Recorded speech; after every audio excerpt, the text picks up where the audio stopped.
DreamWorks recently, I've noticed, has started to pump out a lot of their films to be adaptations on popular children's books. And honestly, this trend has basically started ever since The Prince of Egypt released all the way back in 1999. And there are so many book adaptations that have become classics through DreamWorks. And it's crazy that it's still going. Next month, we have The Wild Robot, also based off of a popular book. We also have The Bad Guys 2 releasing next year, and we have Dogman to set off 2025. Literally, 2 DreamWorks movies next year are going to be based off of books, which is really, really crazy. And to be fair, these do really well at the box office, so it makes sense for them to continue forward. But as I moved forward, a lot of things that I had no idea were based off of books. Like, did you know that How to Train Your Dragon is based off of a book? Most hardcore fans know that by now. And did you know that, of course, The Boss Baby is actually based off of a book? I mean, no one pays attention to the opening credits of movies, but it's crazy to think that a lot of these classics were originally books and were popularized. Like, Shrek, I don't think would be as popular as it is now if it wasn't for DreamWorks. I mean, it's insane. And today I kind of wanted to divulge into all these movies that DreamWorks really made these come into the light. Let's just start with the first. I will never let your people go. Our journey starts really long ago, all the way back in the 1990s. This was when DreamWorks originally had 2D animated films still going, it was still popular, and The Prince of Egypt released. And wow, this movie is amazing. Well, technically, this movie isn't a children's book. Well, I don't really have to explain. It's a movie that's not necessarily a DreamWorks original, of course, so it fits into the category, but it's also out of it, so I kinda let this movie count. But it's really stunning on how DreamWorks was back then with their films. It feels so cinematic, and I could always come back to this movie. The songs are great. I kid you not, Let My People Go goes in and out of my head on a weekly basis. It just randomly pops up in my head because it's just that good of a song. The interpretation of these honestly major characters that DreamWorks has to put up to the pedestal of, they did insanely with. They are all great, and just the movie has just a nice little bow tie on it. It's just a really great movie, and if you haven't checked it out, please do. The Prince of Egypt is a DreamWorks gem that isn't talked about enough. Somebody once told me the world is gonna roll me. Out of all of them, you knew this was coming. Shrek, obviously, with the whole fairy tale universe, lots of these stories go way back. But the original Shrek book did release in 1990, and Shrek had a lot of versions that it went through before we got to the Shrek we know today. There were multiple versions, even one that came out recently that looks horrifying, and I'm glad we did not get that. But it's a franchise that has come to be that honestly I don't think would have gotten as popular as it is now if it wasn't for those movies. And while the first is a classic, the second one being the first ever great animated sequel, in terms of the adaptations, this one is probably the most loosely of the adaptations. Yes, the character of Shrek is obviously in the movie, but the original source material of the book really isn't taken that far into the actual movie, but you know, it's not that bad of a thing. The version we got is just great. I mean, it's amazing, and it spawned a whole fairy tale universe where DreamWorks could really just make movies about whatever fairy tale creature or human or whatever fairy tale character they could want to make a movie about, and Shrek really set the tone for that. And here we are on Shrek 5. It's insane how far we've gotten with this franchise. Hopefully that movie is good. We can only just wait at this point, all the way in 2026. But it'll probably come faster than we think it is, honestly, which is a little scary to think about. Gotta pay for, gotta pay Now, this movie I kinda really feel bad for. No one really talks about this movie, and it's kinda sad. Honestly, this movie came out quite a while ago. This was one of those DreamWorks movies that just came by, and it has its fan base. When you talk about underrated DreamWorks films, this kinda comes up. And yes, this was also based off of a book. And yes, a little loosely adapted as well. But in the grand schemes of it just being a movie itself, it's not that bad. And to be fair, this movie doesn't really need any continuation. It just wouldn't make sense, especially now. But it's a fine movie on its own, and as an adaptation, it's not like 100%, but it's a decent movie. It's really not talked about, and it's a little sad. When I bring up Over the Hedge, I have to show somebody a photo, and they'll understand. If you've seen this image, you know what Over the Hedge is then.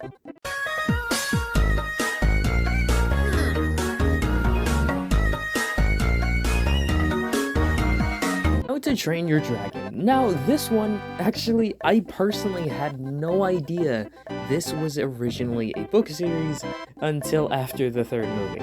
I'm sorry, guys, I didn't go that in depth with the franchise to realize that. But, to be fair, there were some changes in that process. I mean, Toothless used to look like this. Honestly, I prefer the newer design better.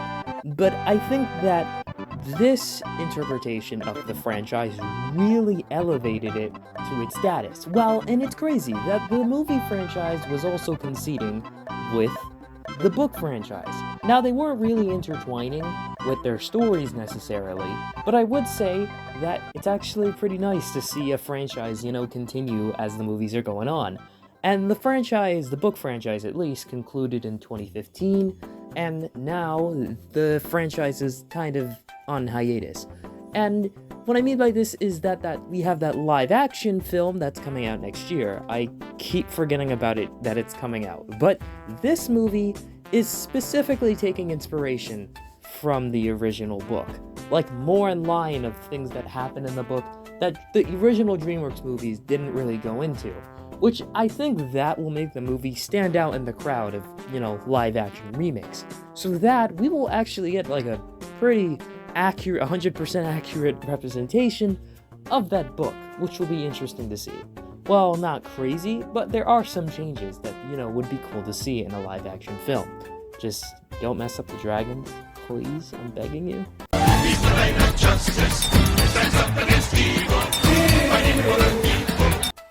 Now, next is Puss in Boots. Now, we did just talk about Shrek, but Puss in Boots also coincided and also has its own solo book, which made sense for it to have a movie based on just Puss in Boots. And his original design is very drastic from what we originally got. And regarding adaptations, they got his character down, they got how he usually acts, and usually just only fights for the people. That's pretty much how it goes. And most of the time, there's not really much adapted farther than that. The original movie did have Humpty Dumpty. That's about it. It was just more fairy tale creatures. And then you had Puss in Boots: The Last Wish, being an amazing movie, but didn't really adapt anything from the book. So this is kind of a segment where, yes, it's based off of the character, but it doesn't really do much with it. But that's not a bad thing either. Puss in Boots: The Last Wish ended up being an amazing movie. So honestly, regarding adaptations, Puss in Boots didn't have to go that crazy. So I'm happy for where it is right now. So that's how I see Puss in Boots right now. I didn't have a segment for this, but Rise of the Guardians. Now this is the movie everyone talks about. The movie that DreamWorks has just locked up in a cellar downstairs, waiting to be brought up again, and have some sort of sequel or some sort of continuation for it to happen. But it never came. And in regards, this one was pretty obvious that it was based off of a book. You could just... Most of the people going in knew this was based off of a book, and if you didn't, well, here you go. And regarding character designs and just adapting the story, actually a pretty good job. I do think that regarding continuations with this franchise, it's definitely there. But at this point, if DreamWorks is really pushing forward for more book adaptations, I think DreamWorks should just look at Rise of the Guardians again and maybe just give it another try. I do think that another movie would do well for DreamWorks, but that's just my opinion. Some people will say, leave Rise of the Guardians alone. It's fine at how it is.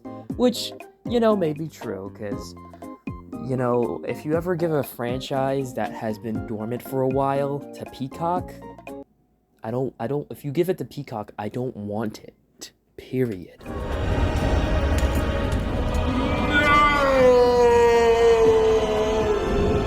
Now, this one I genuinely did not think was a book. When the movie first came out, I really didn't think much of it.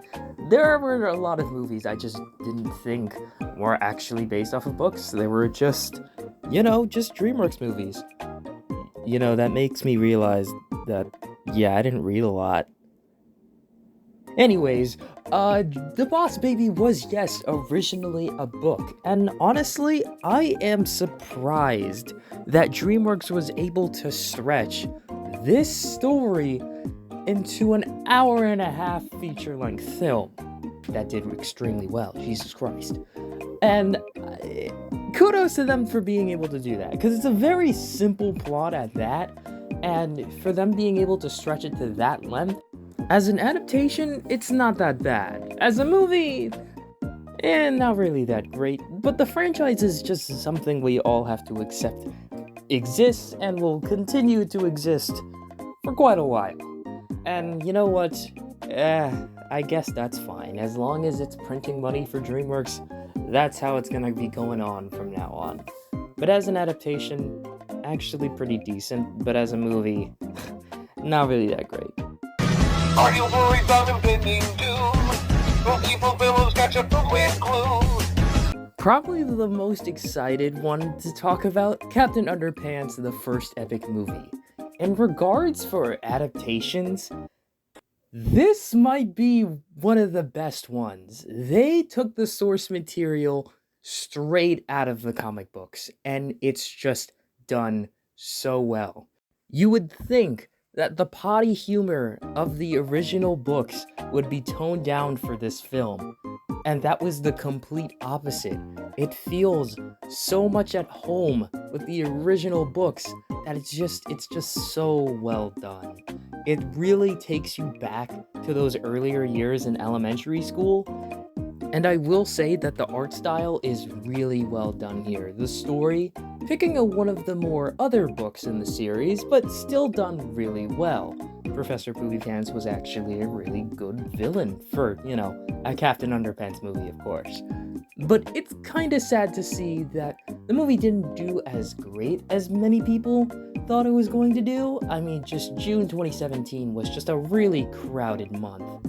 But overall, I think a lot of people liked it, and it has aged perfectly, because most people know of his existence, and most people really do find enjoyment of the movie.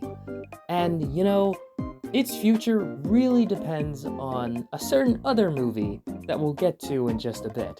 But Captain Underpants, the first epic movie, hopefully we get something else. We did get a series, which wasn't terrible, but it was just okay. It was just a passable Netflix DreamWorks show. But you know what?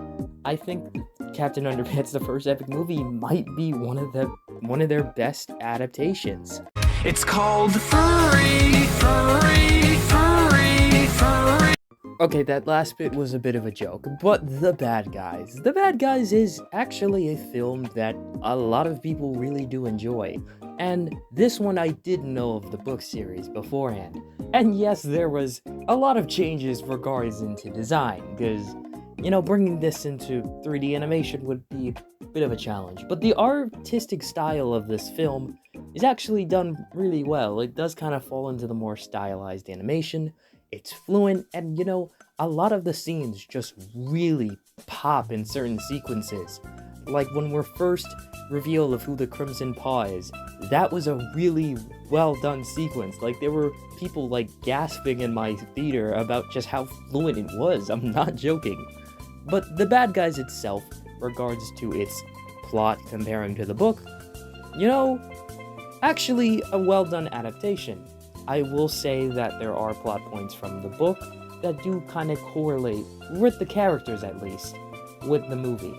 And it does a pretty good job at that. I will not let that down. It does a pretty good job at that. And this is the rare few that actually do get a sequel. Surprisingly, compared to a lot of these adaptations, this movie didn't do like insane at the box office. It brought in good money, but DreamWorks moved forward with the sequel and we're getting that next year. Really, really fast. I don't think many people were expecting that. We got that holiday special last year, which wasn't really that good, and I wasn't expecting it to be. But with this, wow, we have a sequel that's coming out basically a year from now. So, hopefully that's good. We have the plot points that it's just an all-female led team, so we'll just have to see how it turns out. Hopefully it's good. I will say that The Bad Guys isn't a bad franchise regarding with DreamWorks, and it looks like DreamWorks has decided to, move forward with it.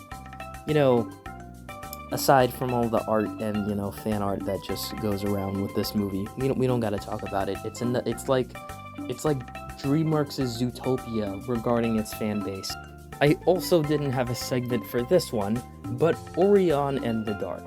Now, this one, yes, I did know of this book's existence. I didn't read it though, but I did see it a lot of times when I was at a book fair or in a library. I just never picked it up.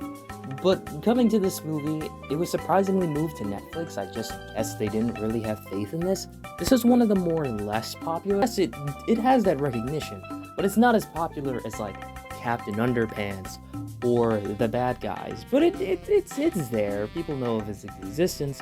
But I guess DreamWorks just didn't really have that much confidence in, it doing well at the box office. So this movie just came out. Not a lot of people talked about it, but when it did come out, it had its surge, but after that, it was kind of out of the question after that. But regards to an adaptation, actually pretty well done.